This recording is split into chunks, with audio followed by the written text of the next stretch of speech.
कहानी को पूरा समझने के लिए कहानी के पिछले सभी भागों को ज़रूर देखें। उसका लिंक मैं आपको डिस्क्रिप्शन बॉक्स में दे दूंगी और साथ में कमेंट बॉक्स में पिन भी कर दूंगी, तो आप वहां से भी जाकर देख सकते हैं। दृश्यम को वॉशरूम में जाने का बोलकर आयत ने वॉशरूम की तरफ अपने कदम बढ़ा दिए। दृश्यम ने एक नज़र उसे देखा और फिर आइसक्रीम ऑर्डर करने लगा। वहीं आदित्य भी अपनी जगह से उठा और फिर सामने की तरफ चला गया जहां पर कॉरिडोर सा बना हुआ था, और अब आयत भी वॉशरूम में ना जाकर उस कॉरिडोर की तरफ आई। आदित्य उसे देखकर व्यंग से मुस्कुराया और बोला, कुछ ज़्यादा ही हवा में उड़ रही हो तुम। अपने पति के साथ घूम फिर रही हो और साथ में हमारी इज्जत को भी सरेआम उछाल रही हो। शर्म नहीं आती तुम्हें इस तरह की हरकतें करते हुए? आयत तुरंत बोली, ये सवाल आप मुझसे कर रहे हैं? आप मुझे बोल रहे हैं कि मुझे शर्म करनी चाहिए? लेकिन आप लोगों को तब क्यों शर्म नहीं आई जब आप लोगों ने मुझे घर से बाहर निकाल दिया था, सिर्फ और सिर्फ इसलिए क्योंकि मैं प्रेग्नेंट थी? मैं किसी और से प्यार करती थी और उस इंसान ने मुझे धोखा दिया। उसकी बात पूरी होती उससे पहले ही आदित्य बोला, वो इंसान तुम्हें धोखा नहीं दे रहा था, वो तो तुमसे शादी करना चाहता था, लेकिन तुमने ही ऐसी घटिया शर्तें रखी उसके सामने कि वो तुमसे शादी नहीं कर पाया। लेकिन आज भी वो तुम्हें एक्सेप्ट करने के लिए तैयार है। जैसे ही उसने कहा, आयत के पैरों तले जमीन खिसक गई। आदित्य थोड़ा गुस्से से बोला, और अब मुझे तुम्हारे मुंह से कोई बकवास नहीं सुननी। अगर मैं चाहूँ तो तुम्हें घसीटते हुए यहाँ से अपने साथ लेकर जा सकता हूँ, लेकिन मैं ऐसा कुछ नहीं कर रहा हूँ, इसलिए तुम भी फालतू का ड्रामा मत करना और चुपचाप जल्दी से जल्दी वापस सिंघानिया मेंशन पहुँचो। वहाँ पर हमने सारी तैयारी करवा रखी है। तुम्हारे वहाँ आते ही तुम्हारी शादी अतुल्य के साथ कर दी जाएगी। उसकी बात सुनकर आयत को तकलीफ भी हो रही थी और साथ ही साथ उसे हंसी भी आ रही थी। उसने सुना था वक्त बहुत जल्दी बदलता है, लेकिन लोगों ने तो वक्त को भी पीछे छोड़ दिया था। वो तो वक्त से भी पहले बदल रहे थे। वो व्यंग से मुस्कुराते हुए बोली, साफ साफ कहिए ना मिस्टर आदित्य सिंघानिया कि आपको मेरे पति मिस्टर दृश्यम मल्होत्रा से डर लग रहा है, इसलिए आप उनके सामने मुझे कह ही नहीं सकते हैं। मुझे यहाँ से घसीटते हुए लेकर जाना तो दूर की बात, उनके सामने तो आप मुझे नज़रें उठाकर देख भी नहीं सकते। फिर बेशक से आप रिश्ते में मेरे भाई ही क्यों ना लगते हो, उनके मेरे आसपास होते हुए आपकी औकात नहीं है कि आप मुझे कुछ कह जाएं। आदित्य गुस्से से कांपते हुए बोला, चुप हो जा बदतमीज लड़की, वरना मैं तेरा मुंह तोड़ दूंगा। आयत भी झट से बोली, तोड़ तो वो आपकी टांगें देंगे अगर उन्हें पता चला कि आप इस तरह से मुझे परेशान कर रहे हैं। इसलिए अब एक आखिरी वार्निंग दे रही हूँ मैं आपको, मुझसे दूर रहिए और आप लोगों को अपनी ज़िंदगी में जो करना है कीजिए, और मैं भी अपनी ज़िंदगी में वो सब करूँगी जो मैं करना चाहती हूँ। मिस्टर मल्होत्रा से प्यार करती हूँ मैं। वैसे तो मेरी और उनकी शादी ऑलरेडी हो चुकी है, लेकिन एक बार फिर से मैं उनसे शादी करने जा रही हूँ, और इस बार पूरे रस्मों रिवाजों के साथ। तो अगर आपका मन करे तो आप लोग उस शादी में आ सकते हैं। मैं आप लोगों को कार्ड भिजवा दूँगी, लेकिन मेरे हिसाब से तो आपको इस शादी में शामिल नहीं होना चाहिए, वरना ये तो थूक कर छाटने वाली बात हो जाएगी। ये बोलते हुए उसका एटीट्यूड और भी ज़्यादा बढ़ गया था। आदित्य ने गुस्से से अपनी मुट्ठियां कस ली थी। वो आयत को जवाब देने को हुआ, लेकिन तभी आयत का फ़ोन बजा। उसके फ़ोन पर दृश्यम का ही कॉल आ रहा था। आदित्य एकदम से चुप हो गया और आयत ने भी अब दृश्यम का कॉल रिसीव किया। सामने से दृश्यम की आवाज़ आई, कहाँ हो तुम जान? तुमने 1 मिनट का कहा था, लेकिन यहाँ पूरे 5 मिनट हो गए मुझे तुम्हारा इंतज़ार करते हुए, और अब तो आइसक्रीम भी आ चुकी है। आयत जल्दी से बोली, बस बस 1 सेकंड मिस्टर मल्होत्रा, मैं अभी आ रही हूँ। ये बोलते हुए उसकी इंटेंस नज़रें आदित्य पर थी और अब वो तुरंत वहाँ से चली गई थी। आदित्य गुस्से से जबड़े कसते हुए बोला, बहुत एटीट्यूड आ गया है ना तेरे अंदर, लेकिन तू रुक, अगर तेरा मैंने ये सारा एटीट्यूड मिट्टी में नहीं मिला दिया तो मैं भी आदित्य सिंघानिया नहीं। अब तू देख मैं तेरे साथ क्या करता हूँ। ये बोलते हुए उसका चेहरा किसी शैतान से कम नहीं लग रहा था। वहीं आयत जैसे ही बाहर आई, उसकी नज़र दृश्यम पर गई, जिसने अपने हाथ में आइसक्रीम का एक कोन पकड़ा हुआ था, लेकिन उसके हाथ में सिर्फ एक कोन देखकर आयत हैरान हुई। वो जल्दी से उसके सामने आकर खड़ी हुई तो दृश्यम मुंह बनाते हुए बोला, मुझे नहीं पता था तुम्हें वॉशरूम में इतना टाइम लगेगा, वरना मैं भी तुम्हारे साथ ही चलता। तुम वॉशरूम यूज करती और मैं।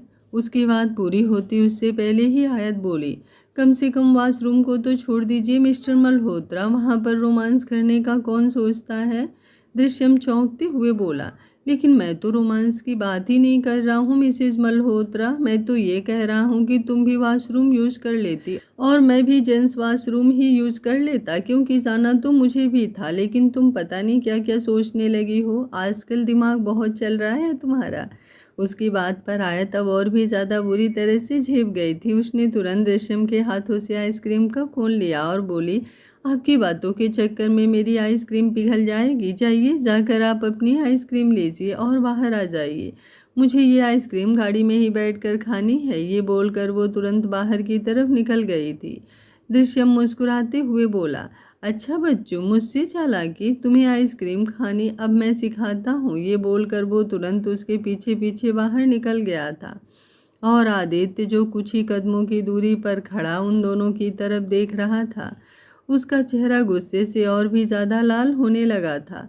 दृश्यम जैसे ही आइसक्रीम पार्लर से बाहर आया, उसकी नज़र गाड़ी पर गई जहां आयत आराम से बैठी अपनी आइसक्रीम खा रही थी। वो मुस्कुराते हुए गाड़ी में आकर बैठा और उससे मजाकिया अंदाज में अपनी आइसक्रीम मांगने लगा, जबकि आयत उसे छेड़ते हुए साफ मना कर रही थी। दोनों के बीच की ये प्यारी नोक झोंक धीरे धीरे हंसी मजाक में बदल गई और दृश्यम ने भी बिना कुछ कहे गाड़ी आगे बढ़ा दी। आयत को हैरानी हो रही थी कि आज वो उसकी उम्मीद के मुताबिक उसे परेशान नहीं कर रहा था, लेकिन उसकी रहस्यमयी मुस्कान बता रही थी कि उसके मन में कुछ और चल रहा है। कुछ देर बाद गाड़ी एक खूबसूरत फार्म हाउस के सामने जाकर रुकी। आयत ने उत्सुकता से चारों ओर देखा तो दृश्यम ने बताया कि ये उनकी ही प्रॉपर्टी है। उसने मजाक करते हुए कहा कि यहाँ उन्हें खुलकर समय बिताने का मौका मिलेगा। आयत शर्माते हुए उससे घर वापस चलने की बात करने लगी, लेकिन दृश्यम ने उसकी बातों को हंसी में टाल दिया। जब आयत ने अनजाने में मल्होत्रा मेंशन को हमारा घर कहा तो दृश्यम की आंखों में एक अलग ही चमक उतर आई। दृश्यम उसे लेकर अपने कमरे में आया और बेड पर बिठा दिया। आयत और दृश्यम दोनों फार्म हाउस के उस खूबसूरत कमरे में मौजूद थे। कमरे का इंटीरियर किसी सपने जैसा लग रहा था।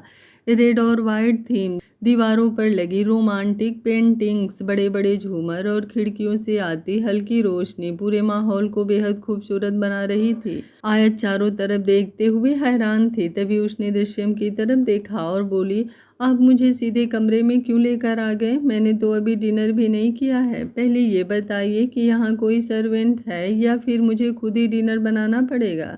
उसकी बात सुनकर दृश्यम मुस्कुरा दिया। वो उसके सामने बैठते हुए बोला, इतनी टेंशन मत लो मिसेस मल्होत्रा, यहाँ पर सब इंतज़ाम है, तुम्हें कुछ बनाने की ज़रूरत नहीं है। लेकिन उससे पहले मुझे अपना आइसक्रीम भी तो लेना है। तुमने तो मेरा आइसक्रीम मुझे दिया ही नहीं, तो फिर? ये बोलते हुए दृश्यम की नज़रें आयत के लबों पर थी। आयत शर्म से सिकुड़ने लगी। उसने शर्म से अपनी पलकें झुका ली। दृश्यम के चेहरे पर एक बड़ी मुस्कान आ गई और उसने आगे बढ़कर उसके होठों को लॉक कर दिया, लेकिन दृश्यम आज रुकने के मूड में नहीं था। वो आगे बढ़ता कि आयत उसके चेहरे को अपने हाथों में भरते हुए बोली, प्लीज़ रुक जाइए ना मिस्टर मल्होत्रा, शादी को सिर्फ 2 ही दिन तो हैं। शादी के बाद तो मैं पूरी तरह से आपकी ही हूँ, लेकिन फ़िलहाल अभी के लिए तो रुक जाइए। ये बोलते हुए वो मासूम भी लग रही थी और एकदम डरी हुई भी। ऐसा नहीं था कि उसे दृश्यम पर विश्वास नहीं था, वो बस थोड़ा सा वक्त चाहती थी। और दृश्यम ने भी गहरी सांस ली और अब हंसते हुए उसके बगल में लेट गया। अगले ही पल आयत घूमी और उसके बिल्कुल करीब हो गई। उसने अपना सर दृश्यम के सीने पर रख दिया था और दृश्यम ने भी उसे पूरी तरह से अपनी बाहों में भर लिया था।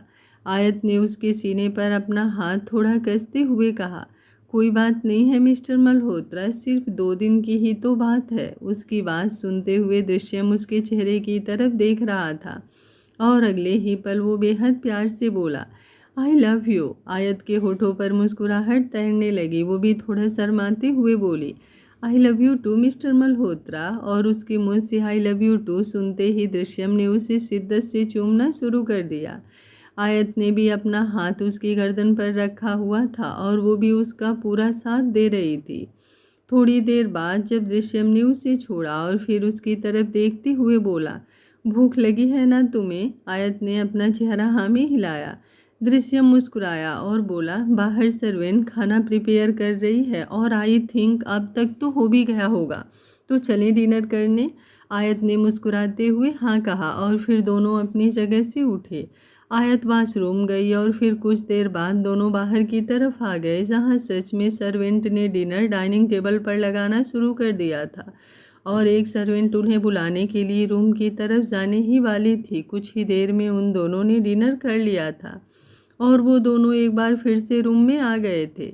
सोने के लिए आयत को अपने कपड़े चेंज करने थे, क्योंकि जिन कपड़ों में वो थी उनमें सोना उसके लिए थोड़ा अनकंफर्टेबल था। लेकिन अब यहाँ पर उसके पास और कोई ऑप्शन नहीं है, ये सोचकर वो तो यूं ही बेड पर जाने वाली थी। तभी दृश्यम उसकी तरफ देखते हुए बोला, तुम्हें कपड़े चेंज नहीं करने क्या? आयत तुरंत बोली, लेकिन मैं क्या पहनकर सोऊंगी मिस्टर मल्होत्रा, यहाँ पर तो मेरे पास कोई नाइट सूट। अभी वो बोल ही रही थी कि दृश्यम ने क्लोजेट का दरवाज़ा खोला और फिर अगले ही पल उसमें से अपनी एक टी शर्ट निकाल कर उसकी तरफ देखते हुए बोला, मैं हूँ ना, मेरे होते हुए तुम्हें किसी चीज़ की कमी हो सकती है क्या? आयत ने उस टी शर्ट की तरफ देखते हुए हल्का सा मुंह बनाया, क्योंकि वो टी शर्ट दृश्यम ने उसे इसलिए नहीं दी थी ताकि वो आराम से सो सके, बल्कि इसलिए दी थी ताकि दृश्यम उसे अपनी टी शर्ट में देख सके। उसे वो अपनी टी शर्ट में सेक्सी जो लगती थी, लेकिन फिर अगले ही पल उसके होठों पर हल्की सी मुस्कुराहट आ गई, क्योंकि उसे भी दृश्यम की टी शर्ट पहनना अब अच्छा लगने लगा था। उसमें उसे दृश्यम के जो एहसास होते थे वो उसे भी अलग लेवल का सुकून देते थे। वो उस टी शर्ट को लेकर चुपचाप वॉशरूम की तरफ चली गई और दृश्यम ने अपने सीने पर हाथ रखा और आह भरते हुए बोला, एक तो ये इसकी मुस्कुराहट मेरी जान लेती है, मन तो करता है जब जब ये हंसे तब तब इसके लबों को जोर से चूम लूं। ये बोलकर वो हंसने लगा था। कुछ ही देर बाद आयत वॉशरूम से बाहर निकली और उसकी निगाहें सीधा बेड पर गई, जहां दृश्यम आराम से लेटा हुआ था। आयत को देखते ही दृश्यम ने अपनी बाहों को फैला लिया। आयत जाकर उसके सीने में सिमट गई और बोली, अगर आपने अब मुझे परेशान करने का सोचा भी तो मैं आपको छोड़कर चली जाऊंगी। ये बोलते हुए वो उससे थोड़ा अलग हुई, लेकिन दृश्यम ने एक बार फिर से उसे अपनी बाहों में भरा और बोला, ऐसे कैसे तुम मुझे छोड़कर चली जाओगी? अब तो बेशक से कुछ भी हो जाए सेनोरिटा, लेकिन तुम मुझे छोड़कर नहीं जा सकती। ये बोलते हुए उसने उसे अपने ऊपर झुकाया। आयत मुस्कुराते हुए बोली, इतना यकीन? दृश्यम भी बड़े ही प्यार से बोला, खुद से भी ज़्यादा। मुझे बहुत अच्छी तरह पता है कि तुम मुझे छोड़कर कभी भी नहीं जाओगे और ना ही मैं तुम्हें जाने दूंगा। तुम्हारे आने से पहले मेरी ज़िंदगी में तुम्हारी कोई ज़रूरत नहीं थी, लेकिन अब तो तुम मेरी सासू की तरह मुझे ज़रूरी हो। अगर तुम मेरे पास नहीं तो मुझे जीना भी नहीं, इसलिए जीने के लिए तुम ज़रूरी हो। ये बोलते हुए उसने उसके चेहरे को अपने चेहरे पर पूरी तरह से झुकाया और बड़े ही प्यार से उसके फोरहेड पर किस कर दिया। आयत मुस्कुराई और उसके सीने पर अपना सर रखते हुए बोली, आई प्रॉमिस मिस्टर मल्होत्रा कि मैं आपको छोड़कर कभी नहीं जाऊंगी, हमेशा आपके पास रहूंगी, आपकी सांसें बनकर। ये बोलकर उसने भी बड़े प्यार से उसकी चेस्ट पर किस किया और फिर दृश्यम यूं ही उसके बालों को सहलाता रहा। कुछ देर बाद आयत सो गई थी और दृश्यम ने उसे पूरी तरह अपनी बाहों में कसते हुए अपने बगल में लिटा लिया था। देखते ही देखते वो भी गहरी नींद में जा चुकी थी।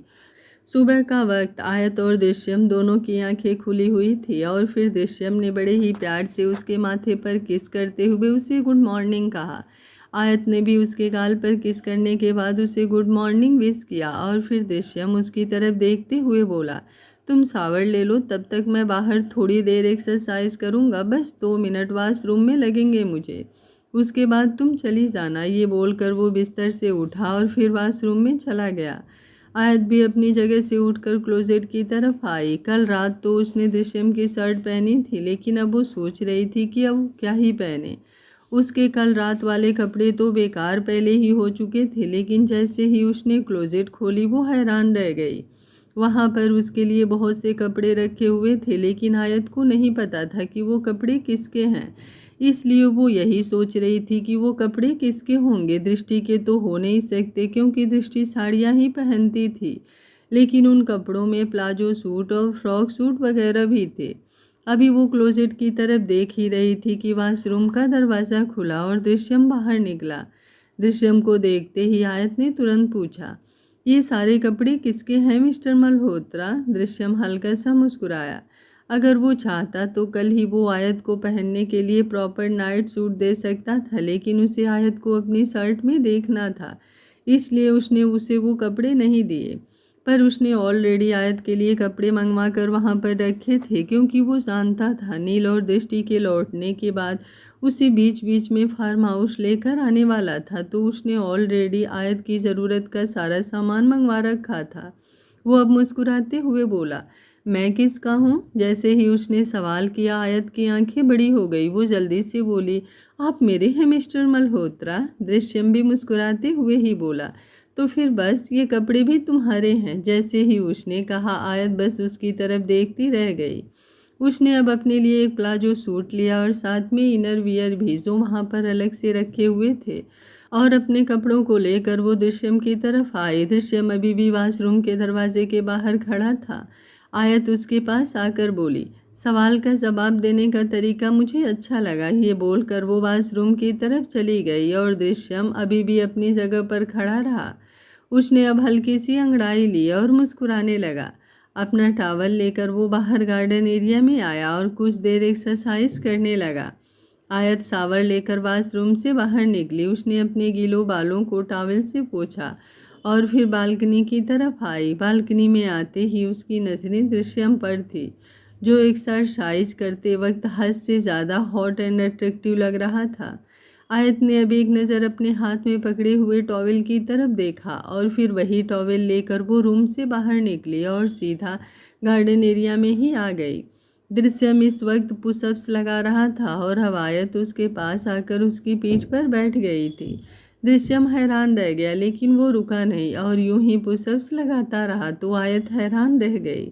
उसका वेट हैंडल करना इतना भी आसान नहीं था, पर दृश्यम बिना किसी प्रॉब्लम के उसे अपनी पीठ पर बिठाकर पुशअप्स लगा रहा था, जिससे साफ पता चल रहा था कि उसका स्टैमिना कितना होगा।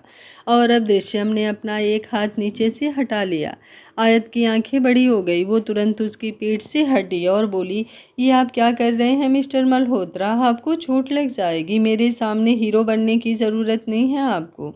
अभी वो बोल ही रही थी कि दृश्यम अब अपनी जगह से उठा। उसका पूरा बदन पसीने से भरा हुआ था। आयत तुरंत उसके करीब होकर उसका पसीना साफ करने लगी थी और दृश्यम उसके चेहरे पर झुकते हुए बोला, मैं हीरो हूँ या फिर फ्लॉप, ये तो तुम्हें जल्द ही पता चल जाएगा senorita. So just wait and watch. उसकी बात सुनकर आयत ने मुंह बनाया और तुरंत पीछे की तरफ हटते हुए बोली, मैं आपके लिए ब्रेकफास्ट बनाने जा रही हूँ। आप जल्दी से शावर ले लीजिए, उसके बाद हमें घर के लिए नहीं निकलना होगा। आज शाम को हमारी एंगेजमेंट और मेहंदी की रस्म है। ये बोलकर उसने अपनी इंटेंस नज़रों से कुछ पल दृश्यम की तरफ देखा और फिर वहाँ से अंदर की तरफ चली गई। दृश्यम के हाथ में वो टॉवेल था जो आयत वहाँ पर लेकर आई थी और आयत के बाद अब वो खुद अपनी बॉडी का पसीना साफ कर रहा था। आयत ने डाइनिंग टेबल पर ब्रेकफास्ट लगवाया और फिर रूम में आई ताकि दृश्यम को ब्रेकफास्ट के लिए बुला सके। अब तक दृश्यम भी रेडी हो चुका था और वाइट कलर की शर्ट और ब्लैक कलर की पैंट में वो हद से ज़्यादा अट्रैक्टिव एंड हॉट लग रहा था।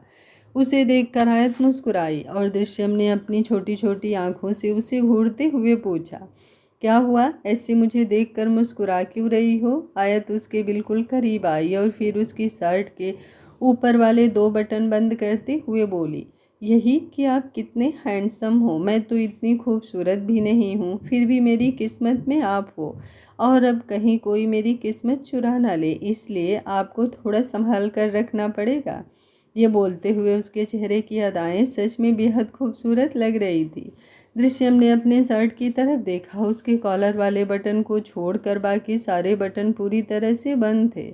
उसकी चेस्ट अब बिल्कुल भी नज़र नहीं आ रही थी, जबकि उसे आदत थी खुली खुली शर्ट पहनने की और अपनी चेस्ट रिवील करने की।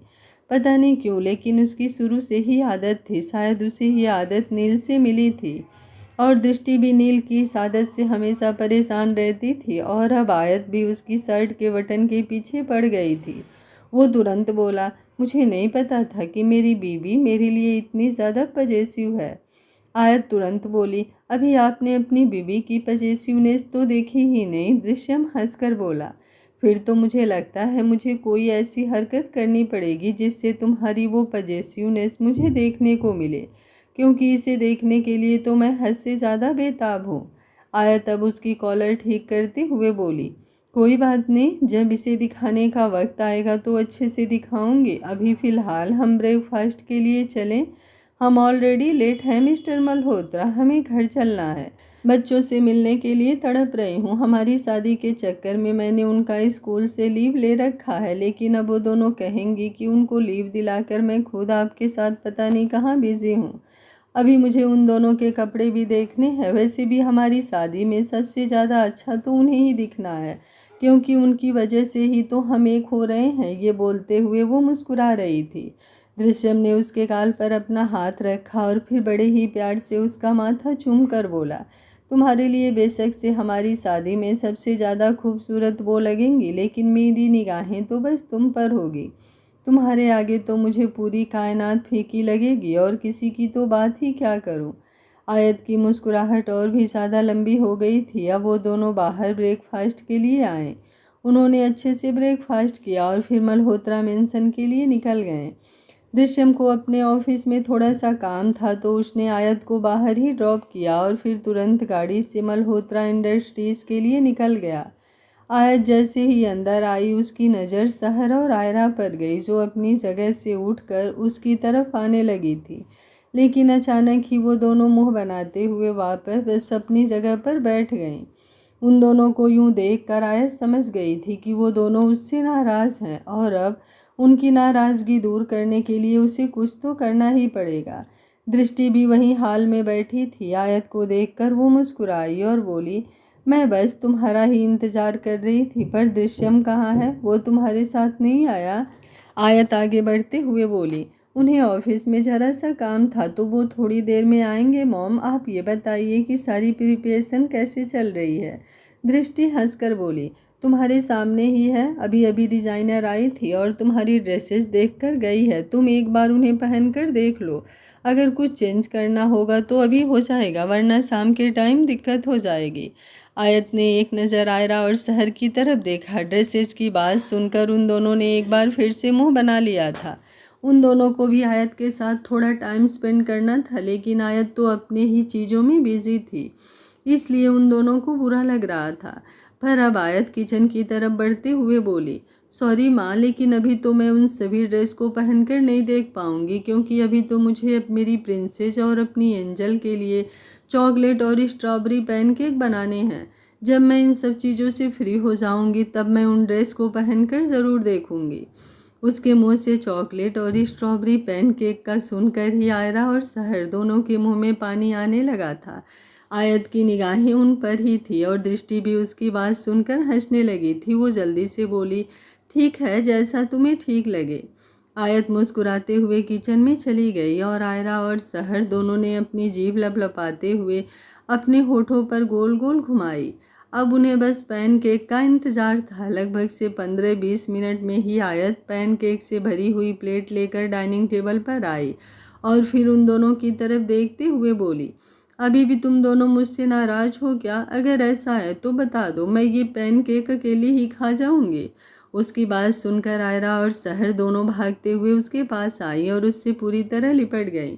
सहर जल्दी से बोली, आपको पता भी है हमने आपको कितना मिस किया। जब से हम दोनों उठे हैं तब से हम दोनों आपका इंतज़ार ही कर रहे थे, लेकिन आपने आने में इतनी देर कर दी। अभी तक हमने अपनी ड्रेस भी ट्राई करके नहीं देखी है।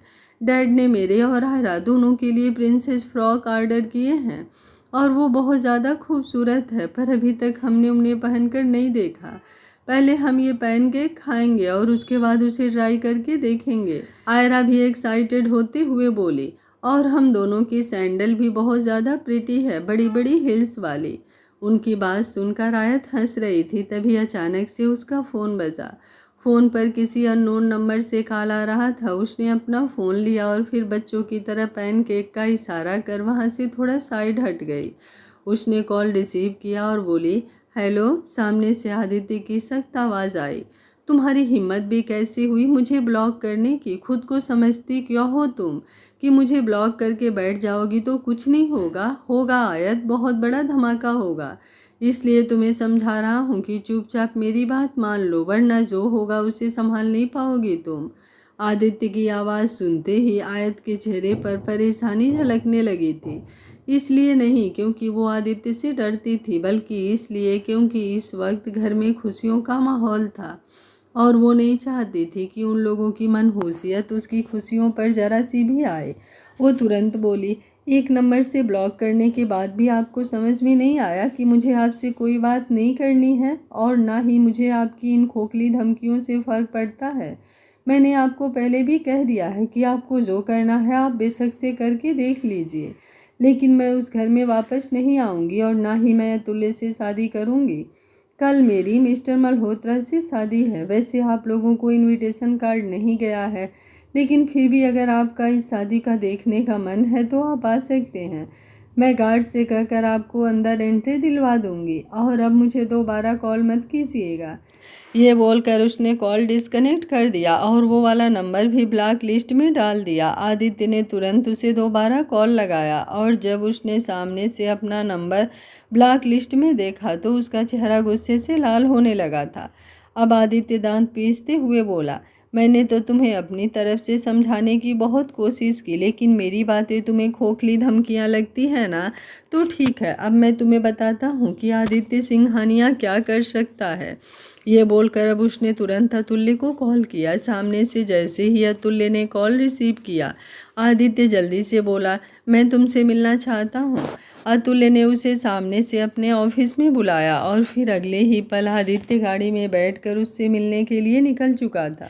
उसके एक्सप्रेशंस देखकर साफ पता चल रहा था कि अब वो आयत के खिलाफ कोई साजिश रचने को है। वहीं आयत ने अपने फ़ोन की तरफ देखते हुए कहा, मुझे लगता है मुझे 2-3 दिनों के लिए अपना फ़ोन साइड में ही रख देना चाहिए। ना फ़ोन होगा और ना ही कोई टेंशन होगी।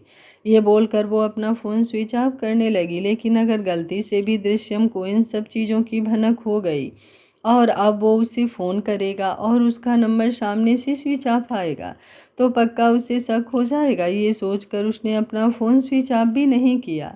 वो वापस बच्चों की तरफ आई और अपना ध्यान बच्चों में लगाने लगी, लेकिन कहीं ना कहीं आदित्य की बातें उसके कानों में गूंज रही थी। लेकिन जैसे तैसे उसने खुद को नॉर्मल कर ही लिया था और यूं ही पूरा दिन बीत गया था और अब रात के लगभग से 8 बजे मेहमानों का आना जाना मल्होत्रा मेंशन में शुरू हो चुका था।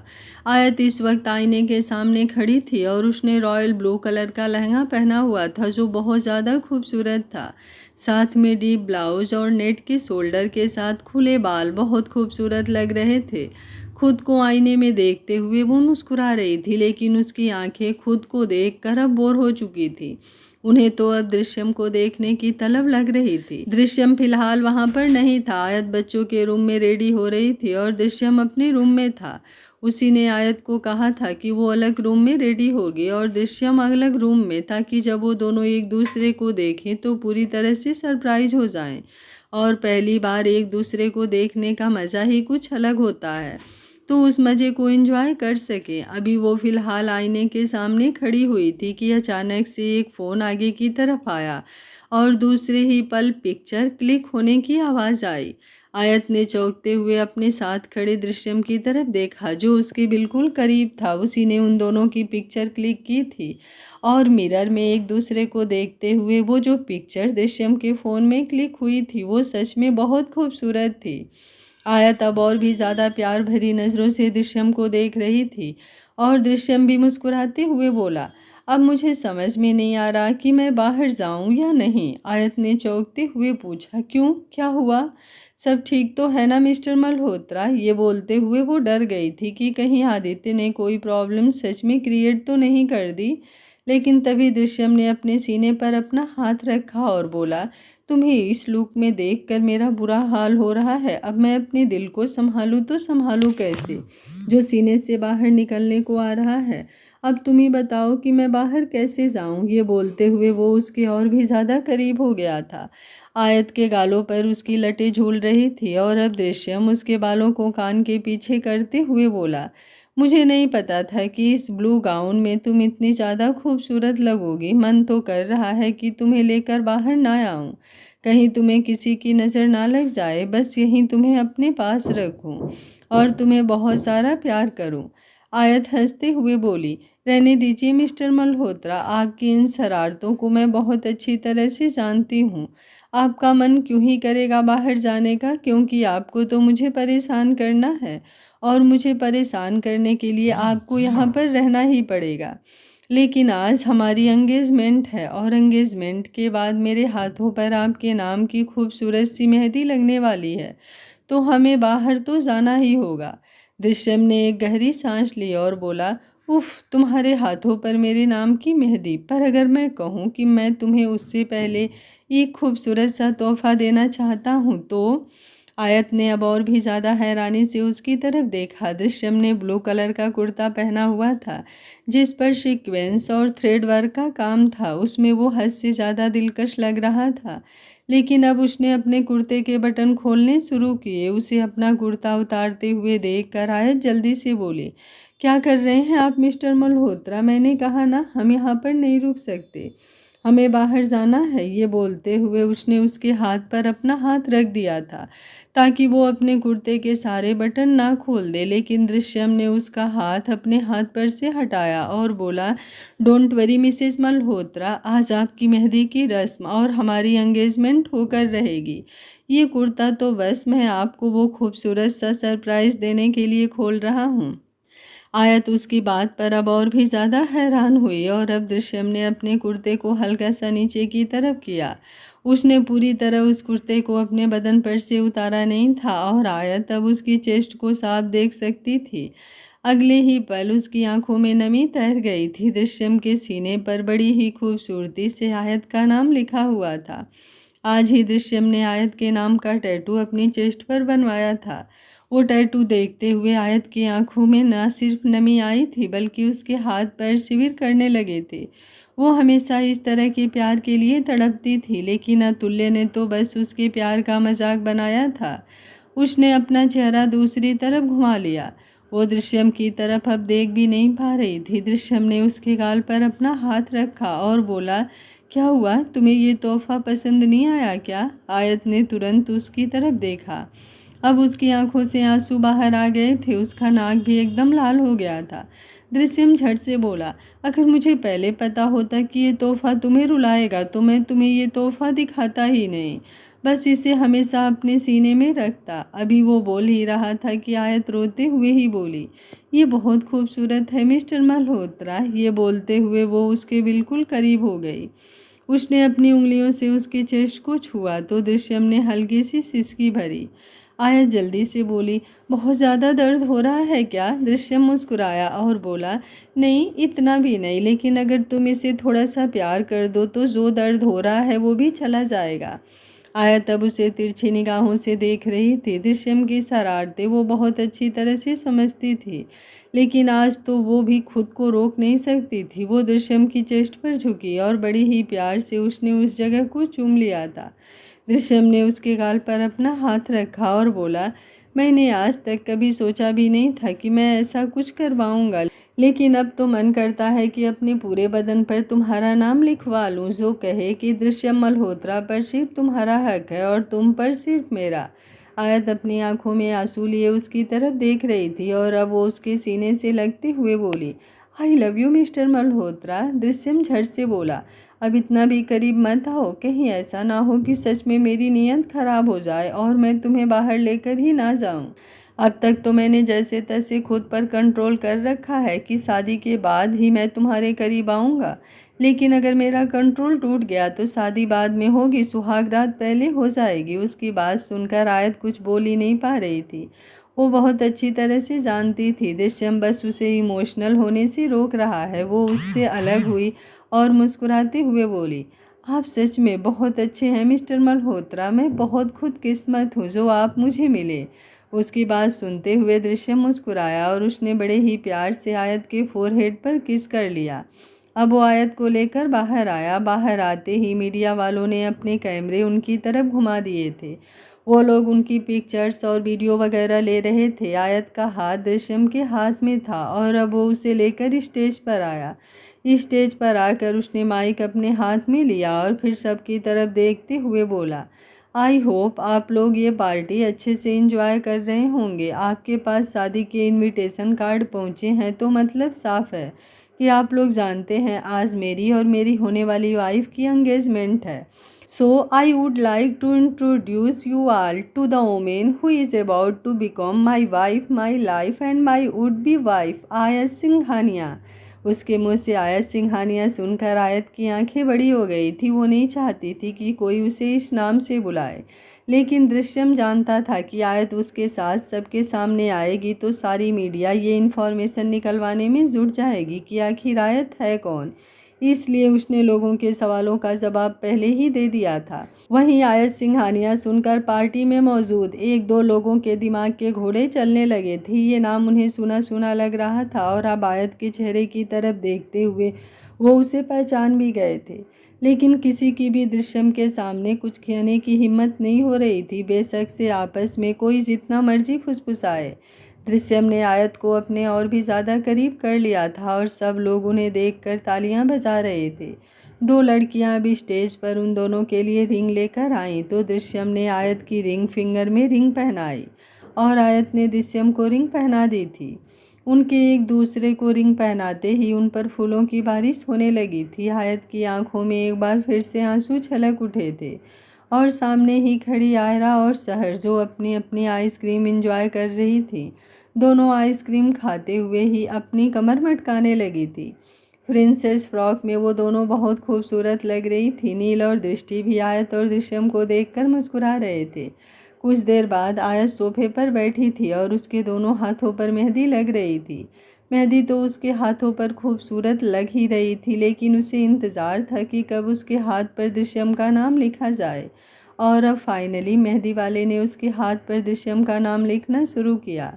आयत बता नहीं सकती थी कि उसके हाथ पर उसे वो दृश्यम का नाम कितना खूबसूरत लग रहा था। वो मेहंदी वाली भी मुस्कुराते हुए बोली, सच में दीदी आपके हाथों पर मेहंदी बहुत अच्छी लगी है और आपको पता है आपके पति का नाम तो आपके हाथों पर और भी ज़्यादा अच्छा लग रहा है। आप एक काम करना, जब मेहंदी पूरी हो जाए तो अपने हाथों की नज़र उतरवा लेना, कहीं मेरी ही नज़र ना लग जाए। तभी दृष्टि वहाँ पर आई और हंसते हुए बोली, उसकी ज़रूरत नहीं पड़ेगी, मैं हूँ ना मेरी बहू की नज़र उतारने के लिए। ये बोलते हुए उसने नोटों का एक बंडल आयत के हाथों पर घुमाया और फिर उस मेहंदी वाले को देते हुए बोली, ये तुम लोग रख लेना।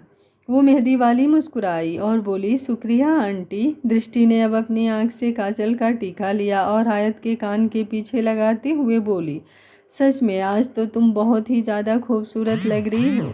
मुझे तो ये समझ में नहीं आ रहा कि दृश्यम ने तुम्हें अकेला छोड़ कैसे दिया, और वो है कहाँ पर, कहीं नज़र नहीं आ रहा। तभी दृश्यम वहाँ पर आया। उसके साथ एक सर्वेंट भी थी जो खाने की ट्रॉली लेकर वहाँ पर आई थी और अब उस सर्वेंट ने खाना टेबल पर लगाना शुरू कर दिया था।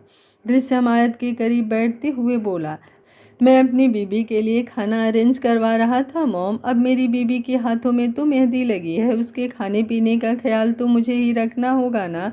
और मैं जानता हूँ मेरी बीबी थोड़ी भूखड़ टाइप की है, जब उसे भूख लगे और खाना ना मिले तो वो थोड़ी जंगली हो जाती है।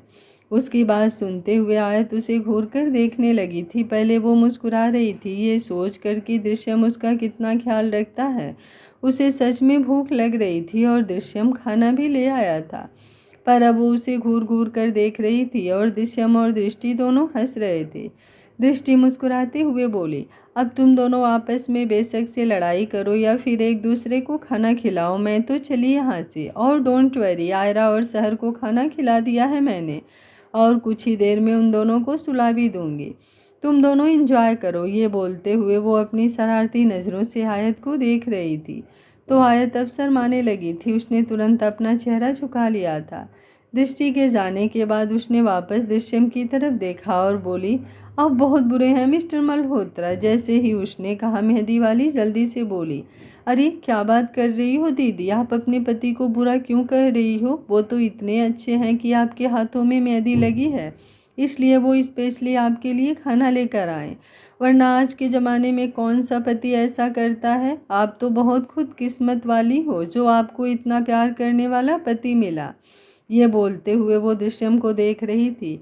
आयत जल्दी से बोली, बस बस अब मेरे पति को देखना बंद करो और जल्दी से मेरे हाथों की मेहंदी पूरी करो।